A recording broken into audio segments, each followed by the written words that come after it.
are my brand new golf clubs, and I had a crazy experience down at TaylorMade HQ because I actually built them myself. Let's jump in the car, head down to Basingstoke to TaylorMade, and we need a plan. So we're going to go into the headquarters, personalised parking space, going to say hello to Rory, into the brand centre, and then into the new fitting studio with Henry to look at driver and irons, and then off into the workshop to get hands on and put the clubs together myself. So today I'm going to do something, fair to say, I've never done before. I've just arrived at TaylorMade headquarters. I'm not 100% sure this is a good idea, but let's go in and let's meet the guys at TaylorMade. Right, so we're going to go down here. This is where TaylorMade have just put their new sort of fitting centre in.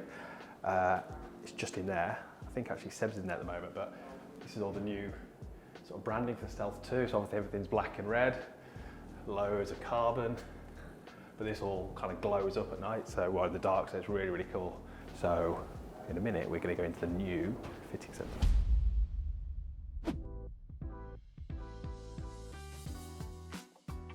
Check out this. This is all the golf balls they do.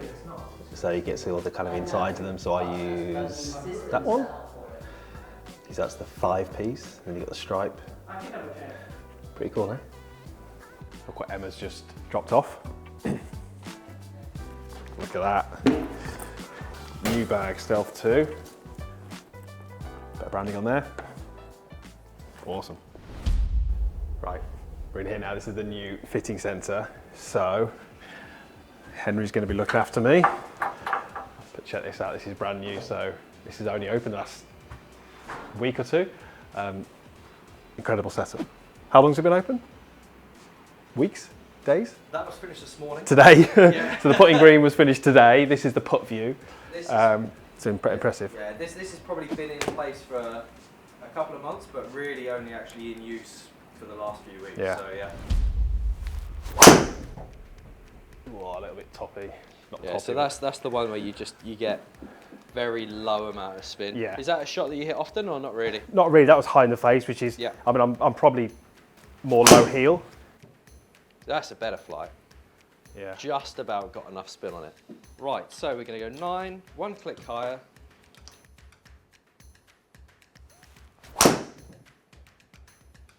Really nice. Okay. How does that feel? Yeah, I like it. It's nice. Yeah. Nice. All right. Feels really good off the face. The fact that we've given you that little bit more confidence, you probably feel like you can go at that a little bit more and not lose it as well, which is great. You know, that one you've gone at 178 ball speed, brilliant. Yeah. 310 carry. You know, you're averaging now 308 through the air as opposed to 296, so you're up 12 yards. But your dispersion is just so much better as well. A pretty confident iron player. Would you say that's a strength of your game? Yeah, normally approach shots into the green are pretty good. Same loft. The only change that we've really made to the P series is that the blades are actually now matched with the MCs in loft, but as you're not playing MB, then we don't necessarily need to worry about changing the lofts to suit them. Yeah. Yes, there may be a slight change in the feel of the head, but nothing really drastic. No, it's nice. Slight new aesthetics, but other than that, for how you hit your irons, there's no real need to make any significant change there. So this is our main workshop. Okay, so we have 2 cutting rooms, so 2 cutting machines in each room, so 4 in total. Each fully trained operator should be able to cut up to 1,000 shafts a day. Wow. Okay, so we can actually output 4,000 clubs at peak. We've got the orders here ready to go. So these mine? These are yours. Okay. When you're looking at a length of a club, if I measure my clubs, is that length include the grip cap? No, or do you cut the shaft and then the grip cap goes on top? The specs that we get given are from R&D, okay. so it will take into allowance the grip that still needs to go onto that as well. So final club length happens further down the line QC. Okay. Cool. So we'll let Dave fire it up and get these cut. So if you ordered like a set of irons and a few woods, they basically get put onto this trolley, and this trolley gets taken around the whole kind of factory and gets done. So from picking all the way through up to setup and swing weight, it all stays together on the same trolley. Yeah, that's cool. So we never split an order either. So all the clubs stay together from start to finish, even no matter what the models are and the quantities. So next thing we need to do, so we cleaned the heads at hosel prep, but we need to make sure that the tips are also clean. Grip on. Okay, so you put all the components on there and it shows you what the swing weight is? Yeah. Okay. And then what we'd do, we'd go basically half a swing weight under your target to allow for the glue. Oh, okay. So the glue weighs something as well. So you're looking at, okay, and then it'll change when you put the glue in. So yeah, once you put the glue in, that's another couple of grams. Yeah. So that'll be the half the swing weight. So once time it's dry, it'll be D3. Okay, perfect. Okay. And where do those go? Just in the bottom of the hosel, underneath the shaft? Yes, they just sit, there's like a void at the bottom here. Okay, So the shaft will come down to roughly where the board would be, F board.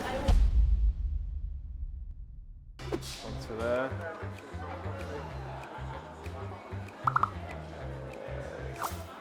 So is that round about, what was it, 11, I think? So I'll maybe start around 10 and a half grams. Go from there. There's it go in, I'll point side down. That's it. There you go. First go. Look at that. Okay, so the first thing we need to do is go and get some glue out of the glue machine. Okay. So we use PTFE board. See a lot of like golf shops, clubs using cardboard. They actually can contaminate the glue. Oh, really? So we use it off of PTFE board. So first process, we need to remove the weight from the ports. Okay. We then put a coating of glue on the tip of the shaft. Yeah. A little bit of glue in there first, and then we place the weight back in? Weight back in, and we push it down as far as it can go. If it doesn't go right into that port, that's going to affect the weight and the length of the club. Okay. We then add an extra quantity of glue. Okay, we place the shaft inside the head, and that grinding noise you can hear, that's the shaft grinding. Okay. So we circulate the head, making sure there's full coverage around the shaft. Okay. We give that a tap down, make sure the graphic goes down the back. Okay. And then turn the club around. You should be able to see any graphics there. Okay. We place that down, and then we move on to the next one. So it looks fairly easy. Yeah, I can imagine it's not. Okay.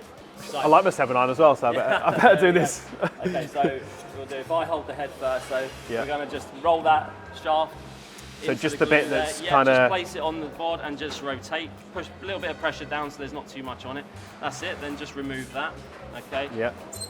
So you take that, so we're going to scrape a little bit of glue in there, that's it, and then pop it on top of the weight there. Oh, okay, yeah. Okay, and then flip it up. Whoop. There we go. Okay, so if I take the shaft, okay, so we're going to use Pop this it down driver. Okay, so a fair bit of pressure, make sure it's all the way down. Yeah? Yeah. Feels good? Okay, so all the way down, properly. Good. And then do that bit. And then, yep, circulate. Okay. That's it, make sure there's full coverage on the shaft. Just glued my first head on to a shaft. I'm gonna be slightly more nervous to hit that 7-iron than the other ones, I think. So how long, so these golf clubs, we've got irons and driver. Yeah. Without me doing it, how long from when the order comes in to when they would, I know you've got to wait for them to cure and set, but... So if you take into account the volume, so we can get it through within 90 minutes. Wow, that's pretty quick. Start to finish, yeah. It's crazy how much like stuff is going on around here. I mean, you've got like clubs and people everywhere. So we're all glued, we're now going to put them onto the carousel. What's in it? Is this heat or is it just, it's heat, it's just heat coming through? It's simple, like radiators. We need that glue to be fully cured. So it's workable. Obviously, we're bending the irons. So we pop the grips in there, so the grips stay with the order from start to finish as well. Okay, we pop that closed, and there we go. 30 minutes time, we'll come back, and then we can start gripping. Awesome. Okay. So I'm not sure what we're going to put on the driver at the minute. It's just starting the irons. So if it's just standard wrap, we just do one layer of double-sided tape. Any extra wraps, we use the normal masking tape. I'll go down. So insert the solution. Make sure we got plenty on there. Pop the grip on. So you can see as well, we have laser alignment on these. Oh, okay, yeah. Okay, so place your grip on the end there. So that's it. So what we want to do, go exactly the same length. A little bit more, a little bit more. There you go. So now tear it off. That's it. So just open hand, that's it. Run it down each side nice and smooth. It's done it before, look.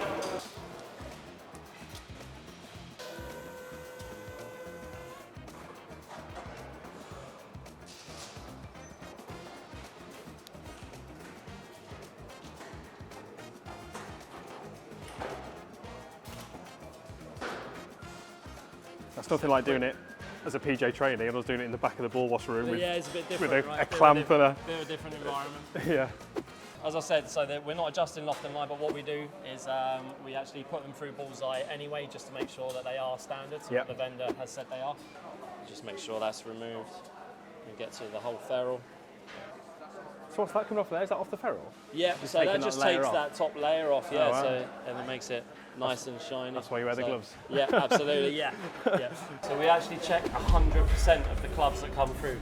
Every single one? So every single club goes through a QC. The information you see on the screens here is basically a collection of everything that we've just witnessed. Okay. So this is where it's going to give them the information on basically what the product is in front of them, how many clubs there are, like what the components are, so is it the correct grip, is it the correct shaft. They'll recheck the alignments. They're going to check the final club lengths of this as well. So general aesthetics, make sure it's nice and clean.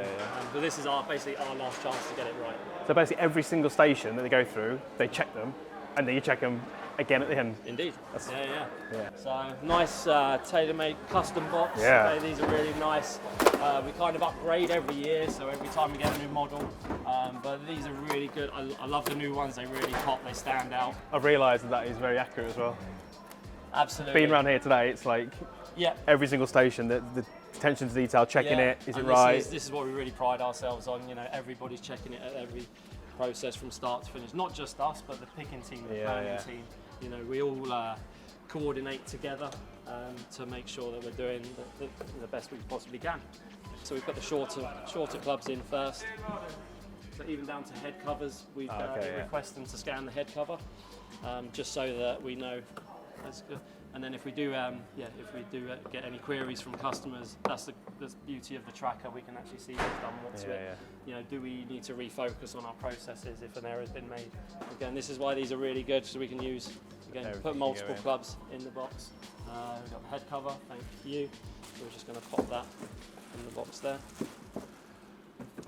Close the box up. Have you got your bag with you today?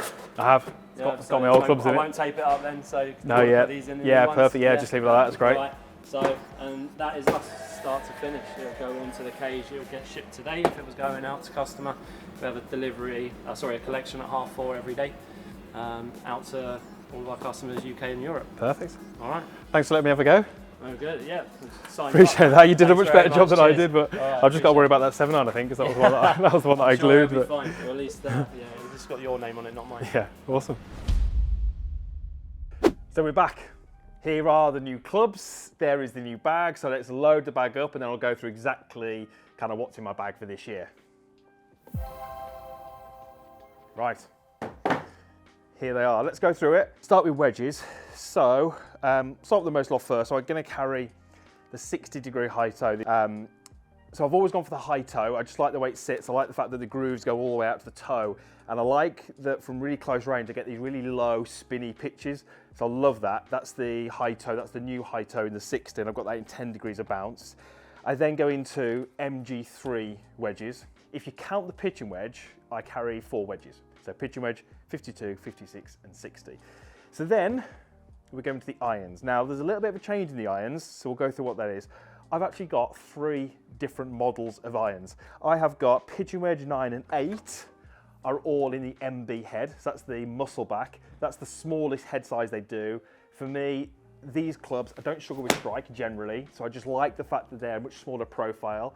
I like the fact that that helps me control flight. I like to hit lower shots, higher shots, fade it, draw it. I like to feel like I can work the golf ball, and the way that head sits behind the ball, I just love the look of it, and that's why I go in for those. After the 8 into the 7-iron, I start to feel like I need a little bit of help with the quality of strike, so I go into the MC, which is the muscle cavity. So you can see it's a little bit more help, a little bit more weight distributed, a slightly bigger head size, so I go 7, 6, 5 in those.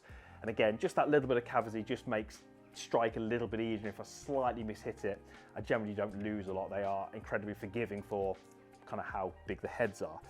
I previously had dropped to 3-iron. And so I went up to 4-iron, and then I went from 4-iron to 2-iron. Now that was quite a big jump up. So what I wanted to do was take the 4-iron and slightly strengthen the loft, just so it kind of fitted between that and the 3-iron. But what we've actually decided to do is keep the 4-iron, but actually go for the 770. Because the way the head's designed, it's got the foam inside, it's going to come off a little quicker. It's effectively going to do the same job. It's a stronger 4-iron, which kind of bridges the gap between that and the 3. So rather than me having a 3 and a 4, I've got a stronger 4-iron, and that's the 770.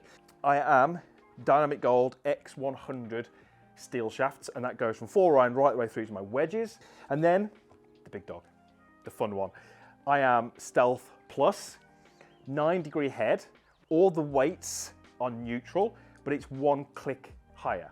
So in the loft sleeve, it's 1 click higher, so it's just a little bit above 9 degrees.